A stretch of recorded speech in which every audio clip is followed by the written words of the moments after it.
Continuamos entonces, estamos en el modelo de sustitución de importaciones, ya vimos el modelo agroexportador y en el modelo de sustitución de importaciones lo dividimos en tres etapas, ¿sí? Podríamos dividirlo de otras maneras, pero bueno, hay que, digamos, en una sistematización tenemos que entrar de alguna forma posible.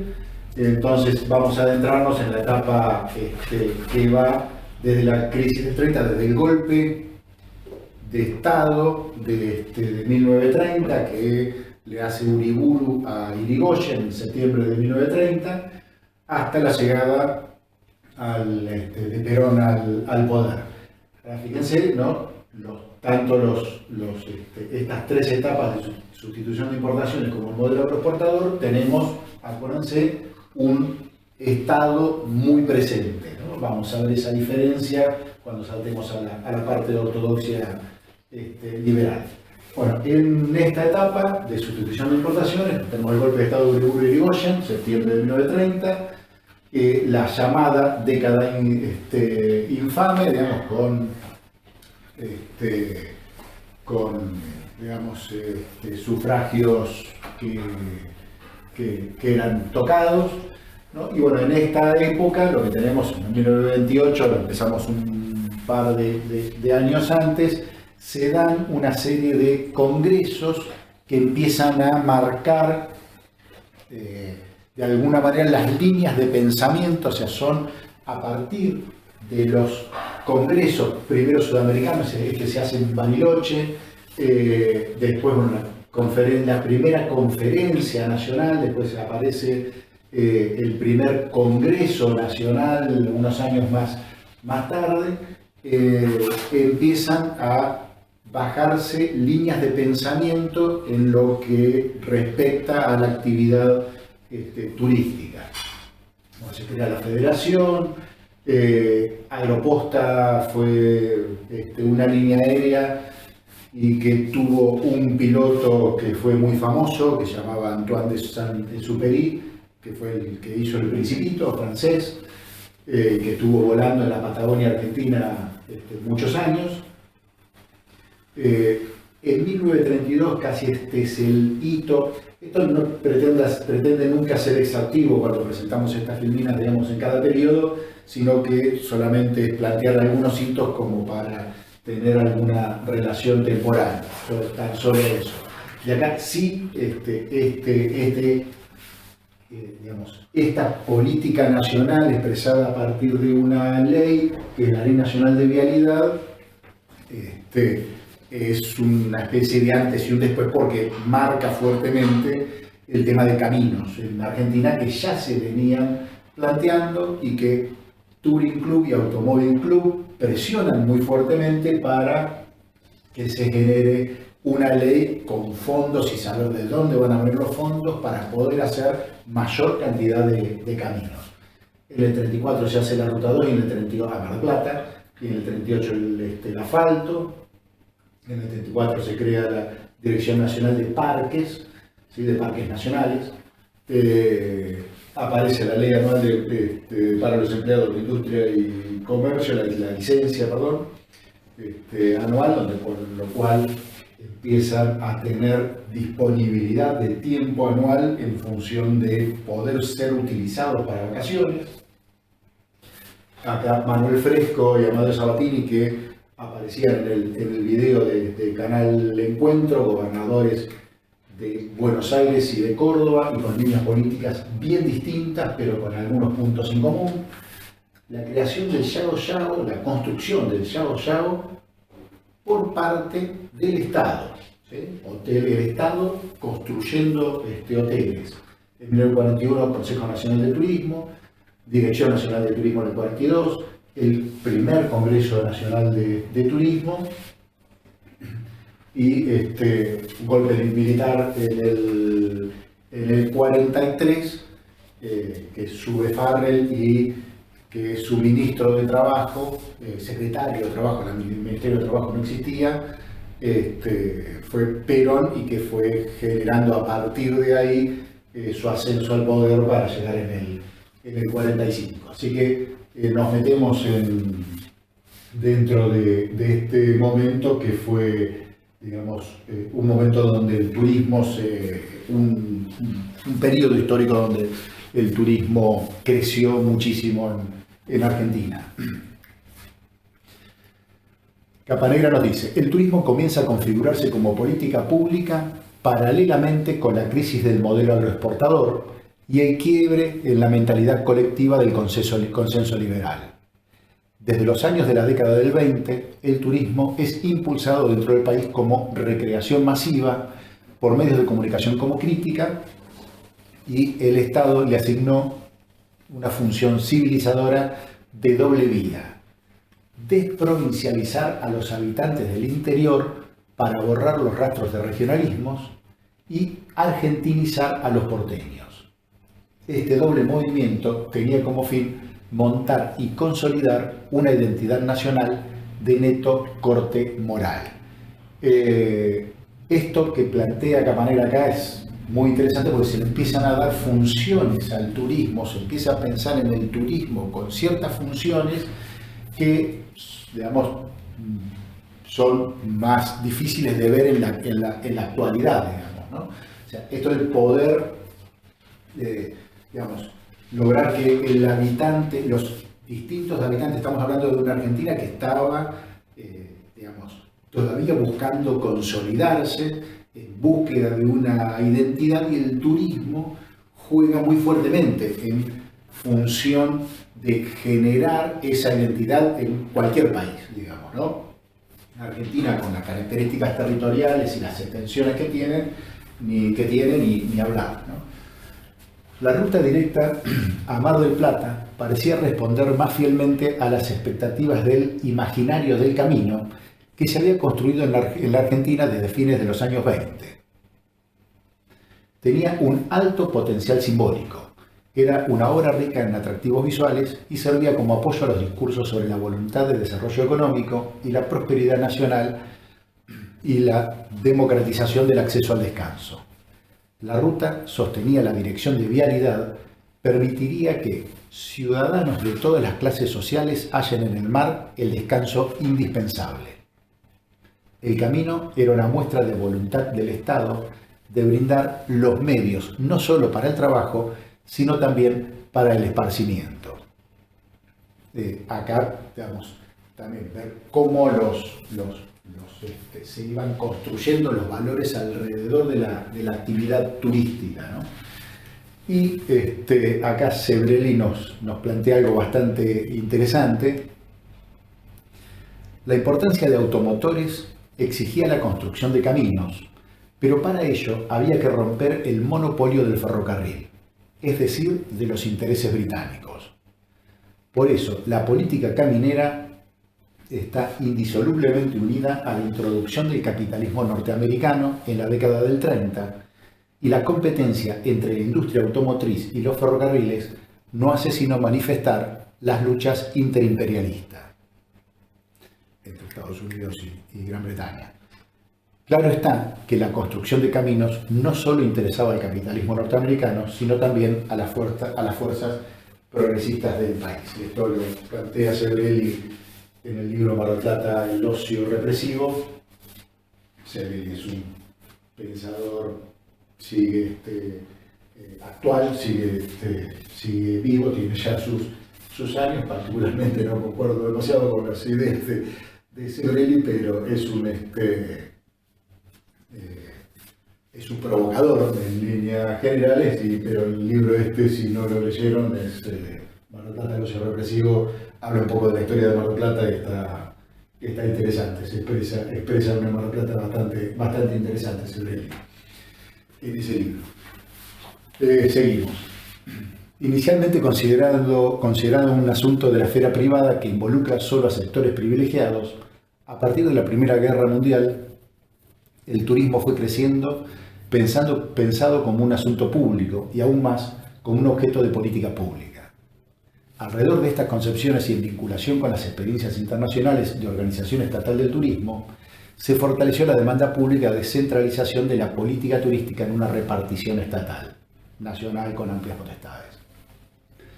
La Dirección de Parques Nacionales, creada a fines de 1934, fue el primer ensayo de política turística nacional sistemático, aunque aplicado en una jurisdicción circunscripta a lo geográfico y a la vez extensa en su capacidad regulatoria, procurando extender geográfica y socialmente algunos de los elementos puestos en juego en esta primera política. Los gobiernos siguientes procurarían, en el 38, en el 42 y en el 45, construir un organismo estatal que centralizara la política turística. De todos estos ensayos, el más exitoso de los cuales fue el de la Administración General de Parques Nacionales y Turismo, de 1945 a 1950, desmontada por el propio gobierno peronista, implicaron el desarrollo de una cierta mirada técnica y de una política muy activa de organización y gestión del turismo, que no se limitó a la propaganda y la recopilación de información. O sea, fíjense que el primer lugar donde aparece la política turística sistematizada como tal, porque no es que la política turística no estaba antes, o que no estaba antes de 1907, estaba porque había una política de omisión, los privados hacían, ¿sí? Pero lo primero que aparece es en 1934 con la Dirección de Parques Nacionales. O sea, aparece asociado directamente a cuestiones geográficas, a territorio, a la creación de parques nacionales y a las actividades dentro de parques nacionales, y esto en algunos años hasta se invirtió, de donde parques nacionales pasó a estar como una secretaría dentro, una subsecretaría dentro de la Dirección de Turismo, la Secretaría de Turismo. Y a lo largo de la historia hubo diversas relaciones entre parques nacionales y turismo, ¿no? Que tienen mucho que ver con cuál es la mirada puesta sobre la actividad turística y sobre la mirada de parques nacionales, con una política sobre las áreas naturales que tiende, vamos a suponer, a la no intromisión de las personas sobre esas áreas prístinas. Entonces el turismo es el enemigo. En una política de parques nacionales que pretende abrirse para mostrar esos lugares a la mayor cantidad de gente posible, entonces el turismo es amigo. Entonces esa relación puede tener diversos momentos, y de hecho los ha tenido y los tiene, de acuerdo a las actividades que la actividad turística lleva a esos territorios, digamos, ¿no? Y fíjense que Parques Nacionales estaba dentro de la esfera del Ministerio, y escuchen bien, de Asuntos Agrarios. O sea, el lugar donde empieza a pensarse la actividad turística termina siendo dentro del Ministerio de Asuntos Agrarios. Si yo esto no se lo comentaba ahora o no lo sabía de antemano y les planteo a ustedes dentro del organigrama estatal cuáles son las distintas carteras, los distintos ministerios donde el turismo podría llegar a estar, probablemente a ninguno se le ocurra ponerlo dentro del Ministerio de Asuntos Agrarios. ¿Qué quiero reflejar con esto? Las miradas que atravesaron a la actividad turística a lo largo de la historia fueron variando y mucho, ¿no? Entonces, lo que nos lleva a pensar de acá a futuro cuáles son las variaciones que puede llegar a tener de acuerdo a las miradas que pongamos, ¿no? Entonces, no cerrarnos en miradas, sino todo lo contrario, pensar y aprender de lo que pasó en función de saber que si hay algo que ha sucedido en la actividad turística es que ha tenido un cambio constante, ¿no? Continuamos. La atención de la Dirección de Parques Nacionales se concentró en el Parque Nahuel Huapi, ya que desde la perspectiva de Bustillo era el que ofrecía las mayores posibilidades para el desarrollo turístico, porque podía convertirse en un lugar de veraneo de élite y de turismo deportivo invernal, al estilo de las villas alpinas, capaz de dar lugar a un amplio desarrollo económico. La obra pública tuvo un papel fundamental y la repartición contó con un financiamiento relativamente importante. La construcción del Xiao Xiao se inspiraba en otras experiencias de génesis de una localidad turística, a partir de la construcción de un gran hotel. Lo que resultaba algo más novedoso, o al menos inédito en el país, era la intervención del Estado en su construcción. Esta se apoyaba en una concepción que iba ganando adeptos a mediados de los años 30 y que otorgaba al Estado la responsabilidad de iniciar o fomentar el desarrollo turístico. Es que se piensa en, a partir de una inversión, digamos, que es la construcción de un hotel, generar una localidad, ¿no?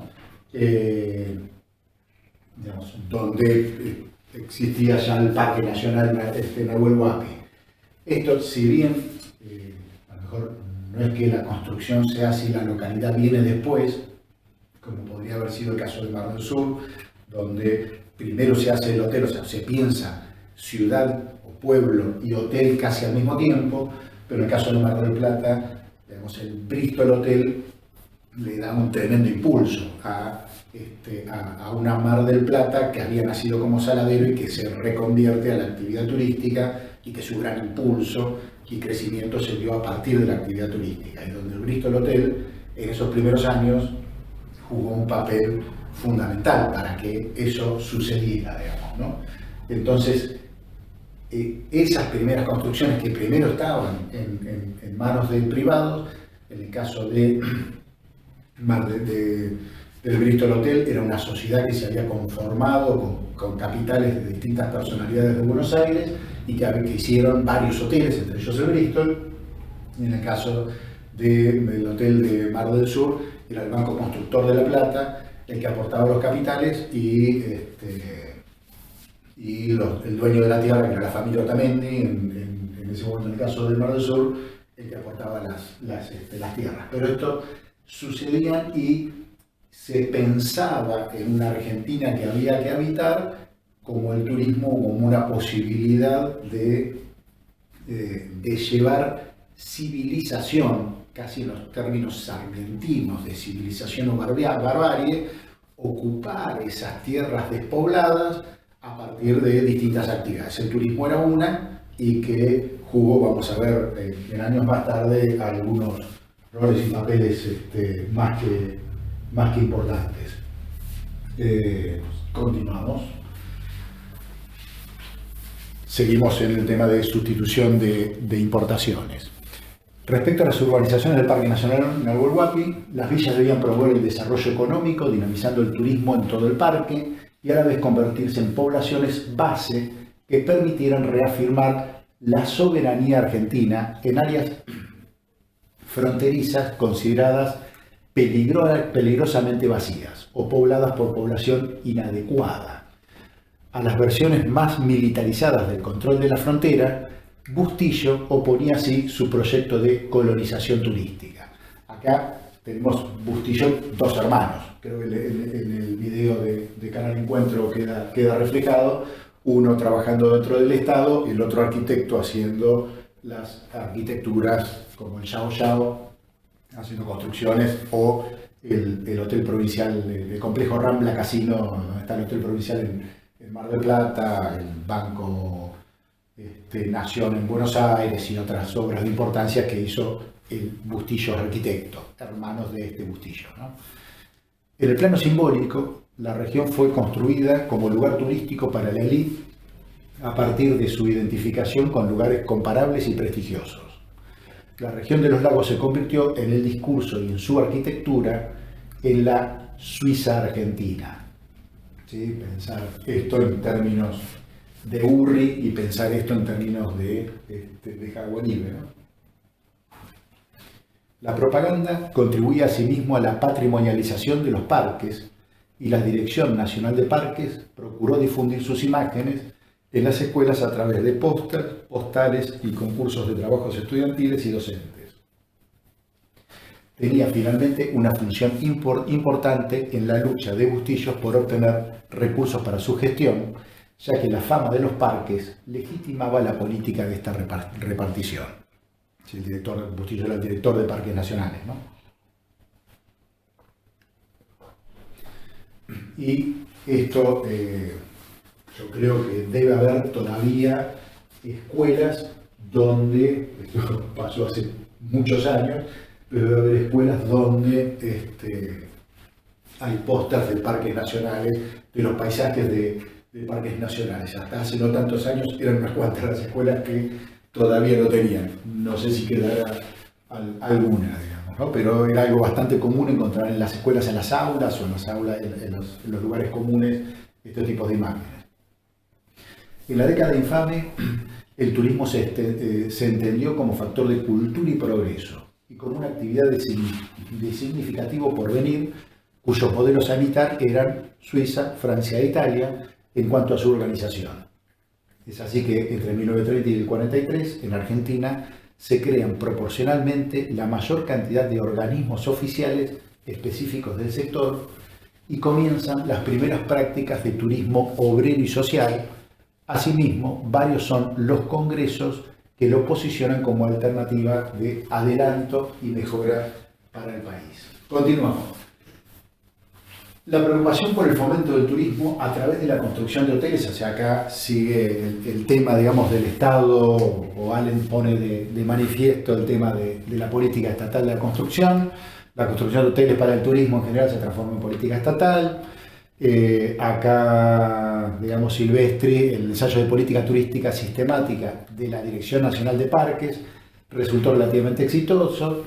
La propaganda sobre los parques multiplicada por la prensa, con la que Bustillos tenía estrechos contactos. O sea, acá a los actores, algunos desde el Estado, como era Bustillos, con relación directa sobre los horarios privados y sobre la prensa, se estrechaban lazos fuertemente. Resultó eficaz construyendo la consagración definitiva de esas postales de los lagos y las cataratas como emblema de la nacionalidad. Sucesivamente, las administraciones de Ortiz y Castillo procuraron crear, esto es casi sobre finales de este periodo, procuraron crear un organismo nacional específicamente encargado de la política turística. Se proponían avanzar sobre formas más activas de intervención que incluían el crédito hotelero, la construcción de hoteles y campamentos, la organización de viajes para maestros, empleados y estudiantes, la regulación de los servicios turísticos, etc. Sin embargo, a diferencia del ensayo de la Dirección Nacional de Parques, que suponía la turistificación de lugares previamente seleccionados como bellezas, de acuerdo a los criterios estéticos canónicos, y su similitud con paisajes ya consagrados desde el punto de vista turístico, tipo los lagos con Suiza, estas políticas partían de la premisa que casi cualquier cosa podía convertirse en un atractivo turístico si el Estado invertía en hoteles, caminos, propaganda. Se planteaban como destinados a atender y posibilitar un turismo nacional, no solo de élite, sino también de sectores medios y medios bajos, ávidos de conocer el país. Fíjense en este planteo, que parece que hubieran leído a Urri cuando Urri todavía era pibe y no sé si pensaba escribir algo, digamos, ¿no? Primero se plantea, digamos, cuáles son los paisajes consagrados, y a esos paisajes consagrados vamos y creamos la Biarritz Argentina, Mar del Plata, creamos la Suiza Argentina, Bariloche, ¿no? Ahora este planteo ya es, podemos convertir en turístico cualquier lugar si tan solo, Urri diría, posamos la mirada sobre él, ponemos en valor, ponemos en vidriera, ponemos en pantalla, en términos de Mantero, el atractivo o lo que consideramos como atractivo, y si invertimos lo suficiente. Presumiblemente, mientras los hábitos turísticos y los ideales de descanso cambiaban para satisfacer la modernidad del nuevo tiempo, habilitando en la playa bonaerense un nuevo paisaje turístico, el discurso político sobre el turismo parece haber quedado atrapado en su potencial civilizador, agente de riqueza y medio de conocimiento y exaltación de las tradiciones nacionales, nos resalta Perler. Y Cabrera, siguiendo, digamos, en concordancia con lo que nos planteaba Capanegra, en Argentina el mundo del trabajo presentó una paulatina consolidación de derechos laborales, o sea, a partir de la legislación laboral se presentan oportunidades que acá plantea Cabrera como la limitación del tiempo de trabajo diario y semanal, los días de descanso y finalmente el descanso anual pago, las vacaciones, que son las que posibilitan la recreación y la actividad turística. Continuando, y ya última filmina de este periodo, la hotelería privada adquiere para los años 30 un importante desarrollo en los centros turísticos más frecuentados del país, como son Sierras de Córdoba o Mar del Plata. Por ejemplo, en la temporada 34-35 hay en Mar del Plata 109 hoteles, pero para 1942 el número de hoteles de la misma ciudad ascendía a 316. De 109 a 316 en 7 años, digamos, ¿no? Para una Mar del Plata que obviamente no es la Mar del Plata actual. El balneario era entonces el lugar con la mayor cantidad de establecimientos, o sea, Mar del Plata, y capacidad locativa del país, superando inclusive a Capital Federal, que en ese momento tenía 240, y casi duplicando a los totales de Sierras de Córdoba, que en realidad Sierras de Córdoba no era Carlos Paz, sino sobre todo Valle de Punilla y Valle de Calamuchita, que son los dos lugares donde se establecían la mayoría de los hoteles. Continuamos. El hotel de turismo, como organización espacial capaz de albergar la actividad del ocio moderno, se gesta en los años 30 y cristaliza en los primeros 40. De forma análoga a lo ocurrido con las iniciativas turísticas en general, se produce en esas décadas un desplazamiento desde los capitales e intereses privados, casi los únicos que invertían en la hotelería del país, a pasar a constituir una política de Estado, que es esto que estuvimos viendo un poco hasta ahora, como los primeros grandes hoteles, el Bristol, el Edén, el de Mar del Sur, eran todos capitales privados, y a partir de la injerencia de actores privados institucionalizados, como el Touring Club, el Automóvil Club, son actores sociales que presionan sobre el Estado para que intervenga en la construcción, en la activa construcción de alojamiento, de equipamiento, ¿no? El recorrido por Congreso y las iniciativas de regular el turismo buscaron evidenciar este corrimiento, desde los primeros encuentros organizados por el ACA, donde el tema caminero protagonizaba la escena. Se pasó luego a reconocer la falta de capacidad de alojamiento para finalmente el primer Congreso Argentino de Turismo, que ya lo vimos, organizado dentro de la esfera estatal. La construcción de hoteles ya es política nacional y se concibe conforme a un plan, en el sentido, no en un plan en el sentido que nosotros lo vemos en la cátedra, ¿sí?, sino en el sentido de organización de actividades producto de estudios previos, estrechamente ligado a la estructura caminera, digamos, ¿no? Proyectos de hoteles estatales en turismo correspondientes a 3 momentos. El primero comprende aquellos realizados por parques nacionales en los años 30. El segundo momento ya es donde interviene la Dirección de Arquitectura de la Nación, y que es para con lo que habíamos visto de los 7 hoteles y las 25 hosterías.